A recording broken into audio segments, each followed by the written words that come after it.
आज है 19 अगस्त 2026 दिन बुधवार। Welcome back to clean news UP. चलिए देखते हैं उत्तर प्रदेश की 25 फटाफट बड़ी खबरों को। यूपी के पीआरडी जवानों को बड़ा तोहफा, दैनिक ड्यूटी भत्ता बढ़कर 600 रुपए हुआ। उत्तर प्रदेश के पीआरडी जवानों के लिए बड़ी खुशखबरी है। मुख्यमंत्री योगी आदित्यनाथ ने उनके दैनिक ड्यूटी भत्ते में बढ़ोतरी का ऐलान किया। अब पीआरडी जवानों को हर दिन 600 रुपए का भत्ता मिलेगा, जो पहले 500 रुपए था। इसके साथ ही मुख्यमंत्री ने पीआरडी जवानों और उनके परिवारों के लिए मुख्यमंत्री पीआरडी कैशलेस चिकित्सा योजना की शुरुआत की। इसके तहत हर साल 5 लाख रुपए तक मुफ्त इलाज की सुविधा मिलेगी।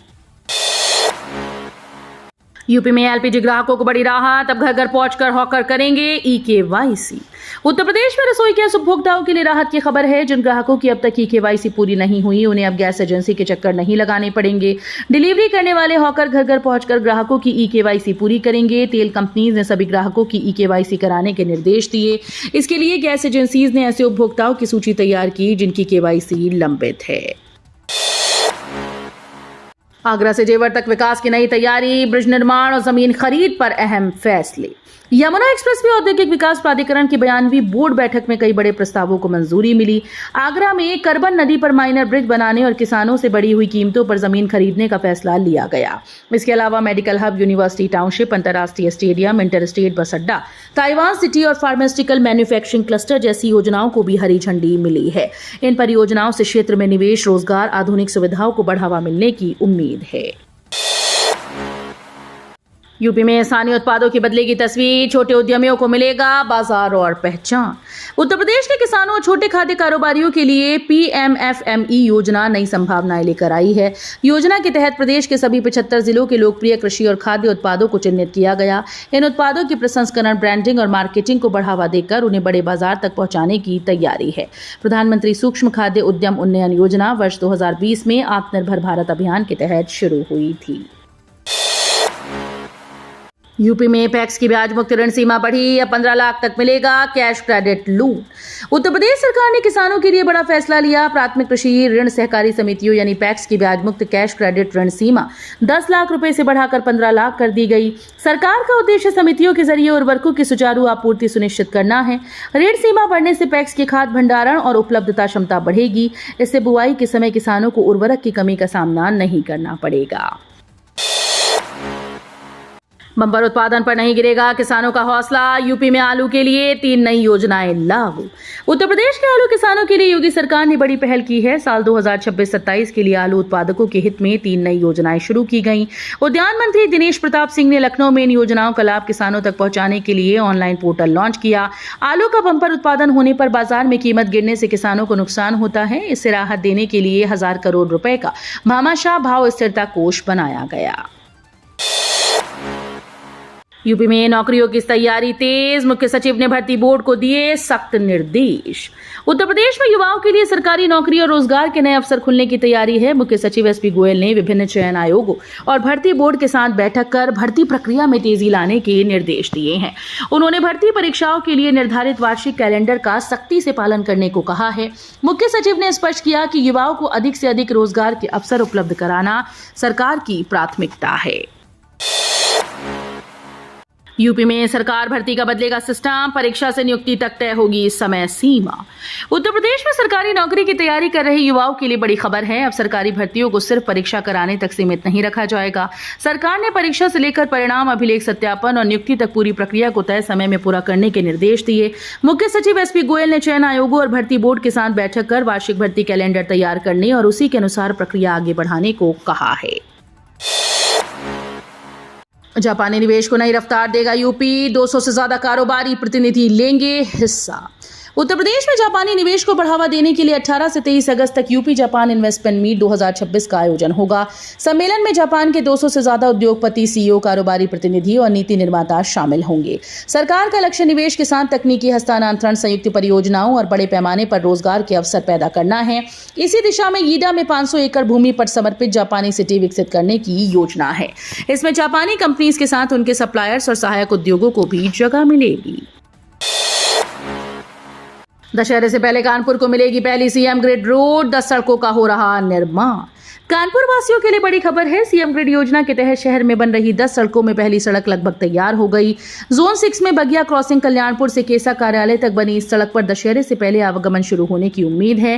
नगर आयुक्त अर्पित उपाध्याय के मुताबिक बारिश के कारण कुछ सड़क निर्माण का काम बाकी है, जबकि फुटपाथ और ग्रीन बेल्ट समेत अधिकांश काम पूरे हो चुके हैं। योजना के तहत कई अन्य सड़कों पर भी 50% से ज्यादा काम पूरा हो चुका है। स्कूल से 20 मीटर दूर शराब की दुकान, विरोध में उतरे छात्र और महिलाएं। मुरादाबाद के मझौला थाना क्षेत्र के एकता विहार में स्कूल के पास शराब की दुकान के विरोध में मंगलवार को छात्र छात्राओं और स्थानीय महिलाओं ने प्रदर्शन किया। लोगों का कहना है कि बीएमडी पब्लिक स्कूल से करीब 20 मीटर की दूरी पर देसी शराब की दुकान संचालित हो रही है। प्रदर्शन की सूचना पर जिलाधिकारी राजेंद्र पैसिया मौके पर पहुंचे और दुकान हटाने का आश्वासन दिया। बाद में जिला आबकारी अधिकारी ने भी 15 दिन के भीतर दुकान स्थानांतरित करने की बात कही। आजमगढ़ के स्मिथ कॉलेज में छात्रों का प्रदर्शन, शिक्षकों की कमी पर जताई नाराजगी। आजमगढ़ के अजमतगढ़ स्थित स्मिथ इंटर कॉलेज में शिक्षकों की कमी और फीस वसूली के विरोध में मंगलवार को सैकड़ों छात्रों ने धरना प्रदर्शन किया। छात्रों ने भौतिक विज्ञान, रसायन विज्ञान, गणित के शिक्षकों की तत्काल नियुक्ति की मांग उठाई। छात्रों का कहना है कि शिक्षकों की कमी से पढ़ाई प्रभावित हो रही है। प्रदर्शन के दौरान प्रधानाचार्य ने 48 घंटे के भीतर शिक्षकों की व्यवस्था करने का आश्वासन दिया, जिसके बाद धरना समाप्त हुआ। 570 से ज्यादा कॉलेजेस के छात्रों को मिलेगा साइबर सुरक्षा का प्रशिक्षण, ऑनलाइन होगा कोर्स। आगरा विश्वविद्यालय से जुड़े 3 लाख से ज्यादा छात्रों के लिए बड़ी खबर है। आईआईटी कानपुर का C3I hub, doctor Bhimrao Ambedkar विश्वविद्यालय और विवेकानंद इंक्यूबेशन फाउंडेशन मिलकर साइबर सिक्योरिटी का व्यावसायिक कोर्स शुरू करेंगे। ये पाठ्यक्रम पूरी तरह से ऑनलाइन और हिंदी में होगा। विश्वविद्यालय से जुड़े 570 से अधिक कॉलेजेस के छात्रों को साइबर सुरक्षा की जरूरी जानकारी और व्यवहारिक प्रशिक्षण दिया जाएगा। इस पहल का उद्देश्य छात्रों को साइबर एक्सपर्ट बनाना और उन्हें साइबर सुरक्षा के क्षेत्र में रोजगार के लिए तैयार करना है। विशेष लोक अदालत में मुस्लिम पक्ष नहीं पहुंचा। 21 से 23 अगस्त तक सुप्रीम कोर्ट में सुनवाई। श्री कृष्ण जन्मभूमि और शाही ईदगाह मस्जिद प्रकरण में मंगलवार को विशेष लोक अदालत में सहमति बनाने की कोशिश हुई, लेकिन दोनों पक्षों के बीच सहमति नहीं बनी। हिंदू पक्ष अदालत में मौजूद रहा, लेकिन मुस्लिम पक्ष के उपस्थित न होने की बात सामने आई। फलाहारी संत दिनेश शर्मा के मुताबिक सुप्रीम कोर्ट के निर्देशन में दोनों पक्षों के बीच समझौते की कोशिश की जा रही थी। अब इस मामले की अगली सुनवाई सुप्रीम कोर्ट में 21, 22 और 23 अगस्त को होगी। रामबाग स्टेशन बारिश के पानी में डूबा, चारों प्लेटफॉर्म की पटरियां जलमग्न, 4 ट्रेन रद्द। प्रयागराज में मानसून की तेज बारिश ने रेलवे व्यवस्था की मुश्किलें बढ़ा दी हैं। रामबाग रेलवे स्टेशन और यार्ड में कई फीट तक पानी भर गया। प्लेटफॉर्म नंबर 1 से 4 तक की पटरियां जलमग्न होने के कारण ट्रेन का संचालन प्रभावित हुआ। हालात को देखते हुए रामबाग से चलने वाली 4 पैसेंजर ट्रेन को रद्द कर दिया गया। अब इन ट्रेन का संचालन रामबाग की बजाय झूसी स्टेशन से किया जाएगा। यूपी में आयुष्मान योजना में फर्जीवाड़े पर बड़ा एक्शन, 866 अस्पतालों पर कार्रवाई। उत्तर प्रदेश में आयुष्मान योजना के तहत फर्जीवाड़ा करने वाले अस्पतालों पर कार्रवाई तेज हो गई। स्टेट एंटी फ्रॉड यूनिट ने डेटा एनालिटिक्स के जरिए कई गड़बड़ियां पकड़ी। इसमें मरीजों के इलाज में लापरवाही, मानकों का पालन न करना, एक ही मरीज को बार बार भर्ती दिखाना और एक जैसे रिपोर्ट भेजना शामिल है। ओपीडी में आने वाले मरीजों को भर्ती दिखाने के मामले भी सामने आए। अब तक ऐसे 866 अस्पतालों के खिलाफ कार्रवाई की जा चुकी है। जुलाई से लागू होगी बढ़ी हुई सैलरी, परिवहन निगम के कर्मियों को राहत। उत्तर प्रदेश परिवहन निगम में काम करने वाले आउटसोर्स कर्मचारियों के लिए बड़ी खुशखबरी है। योगी सरकार ने जुलाई से उनके मानदेय में 5% बढ़ोतरी का फैसला किया। इसका लाभ कंप्यूटर ऑपरेटर, लेखाकार, कम टैली ऑपरेटर और प्रोग्रामर को मिलेगा। परिवहन राज्य मंत्री दयाशंकर सिंह के मुताबिक आउटसोर्स कार्मिकों के मानदेय में हर साल 10% बढ़ोतरी का प्रावधान है। इसमें जनवरी और जुलाई में 5% की वृद्धि होती है। घर खरीदने वालों के लिए बड़ी खबर, यूपी रेरा ने 12 संशोधनों के साथ नियम किए साफ। उत्तर प्रदेश में घर खरीदने वालों के लिए बड़ी खबर है। यूपी रेरा ने रियल एस्टेट से जुड़े नियमों को एक जगह समेटकर दोबारा जारी किया। नए नियमों में 13 जुलाई 2026 तक किए गए 12 संशोधन शामिल हैं। इनका असर बिल्डर्स, खरीदारों और रियल एस्टेट एजेंट्स पर पड़ेगा। खास तौर पर खरीदारों से मिले पैसों के इस्तेमाल, प्रोजेक्ट के बैंक खातों, कब्जा देने, फ्लैट या प्लॉट के हस्तांतरण, एजेंट्स की भूमिका और विज्ञापन को लेकर नियमों को ज्यादा स्पष्ट किया गया।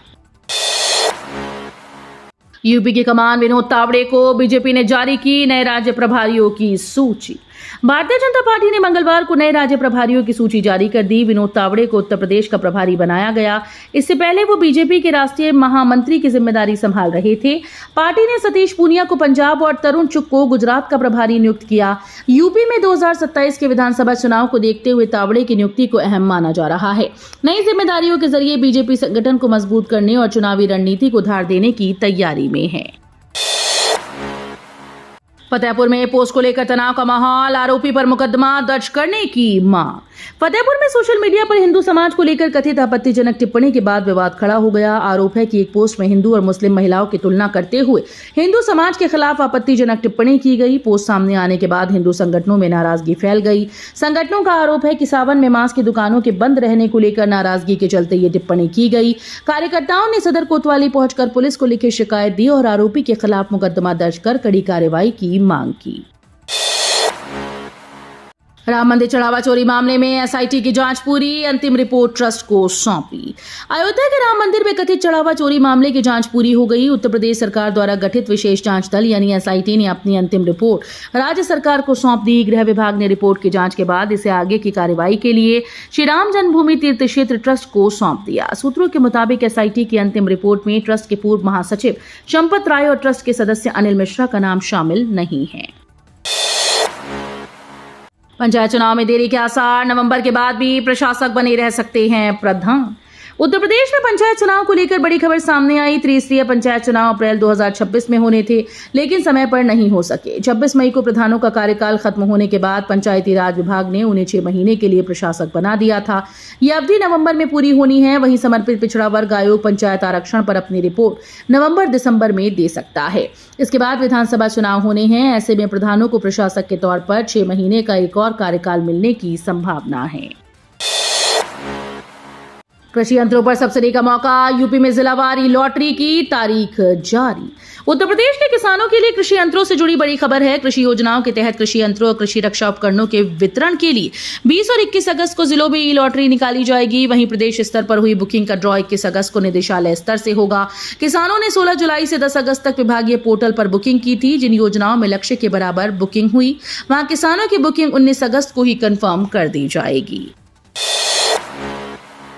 राम मंदिर के बाद काशी मथुरा पर जोर, महंत राजूदास ने न्यायालय से समाधान की बात कही। अयोध्या में राम मंदिर निर्माण के बाद अब काशी और मथुरा में भव्य मंदिर निर्माण की मांग फिर से तेज हो गई। हनुमानगढ़ी के महंत राजूदास ने कहा कि काशी और मथुरा से जुड़े मामलों का समाधान न्यायालय के माध्यम से होना चाहिए। उन्होंने कहा कि यदि जरूरत पड़ी तो दोनों स्थानों पर मंदिर निर्माण के लिए कार सेवा भी की जाएगी। महंत राजूदास का ये बयान ऐसे समय आया जब काशी और मथुरा से जुड़े धार्मिक न्यायिक विवादों को लेकर राजनीतिक और सामाजिक स्तर पर चर्चा जारी है। प्रदेश के बेसिक शिक्षकों के लिए खुशखबरी, शिक्षक कर्मचारियों के बीमा कटौती का पैसा होगा वापस। यूपी के प्राथमिक शिक्षकों को शासन ने तोहफा दिया। प्रदेश में बेसिक शिक्षा परिषद के शिक्षकों व शिक्षणेतर कर्मचारियों को बड़ी राहत देते हुए सामूहिक बीमा योजना प्रीमियम कटौती की धनराशि वापस करने का शासन ने निर्णय लिया। शासन की ओर से इसके लिए 134 करोड़ रुपए से अधिक की वित्तीय व प्रशासकीय स्वीकृति दी गई।